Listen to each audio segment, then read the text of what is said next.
அன்பிற்குரியவர்களே, நீங்கள் தேவனை அறியாமல் இருந்தபோது சுபாவத்தின்படி தேவர்கள் அல்லாதவர்களுக்கு அடிமைகளாயிருந்தீர்கள் என்று சொல்லி கலாத்தியர் 4:8 வேதம் கூறுகிறது. ஆம், இன்றைக்கு அநேகர் சுபாவத்தின்படி தேவர்கள் அல்லாதவர்களுக்கு அடிமைகளாயிருக்கின்றனர்.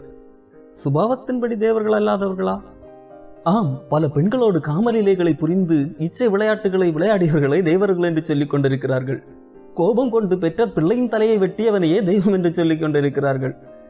மனிதன் கூட செய்யத்தகாதவைகள் இவைகளை மனிதன் செய்தால் அவன் விபச்சாரன் அல்லது கொலைகாரன் என்று சொல்லி குற்றம் சுமத்துவார்கள்.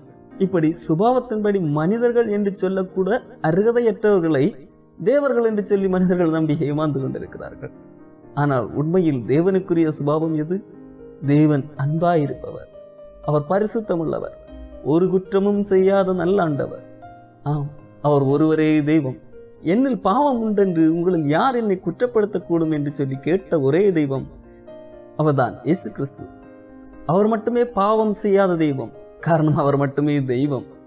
அவரிடம் வாருங்கள், அவர் மட்டுமே உங்கள் பாவங்களை மாற்றக்கூடும். அவர் மட்டுமே உங்கள் பாவ சுபாவங்களிலிருந்து விடுதலை தர முடியும்.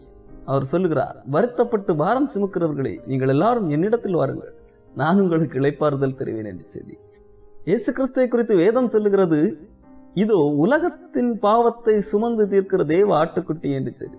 ஆம், பாவம் செய்யாத ஒரே தெய்வமாகிய அவர் ஒருவரால் மட்டுமே உங்கள் பாவங்களை மாற்ற முடியும். அவரிடம் வாருங்கள். மாறாக சுபாவத்தின்படி தேவர்கள் அல்லாதவர்களை நீங்கள் தெய்வம் என்று சொல்லி நம்பி ஏமாற வேண்டாம். அவர் உங்களை நித்தியத்திற்குள் சேர்க்காது. ஆனால் இயேசு கிறிஸ்துவோ சொல்லுகிறார், நானே வழி, நானே சத்தியம், நானே ஜீவனுமாயிருக்கிறேன் என்று சொல்லி.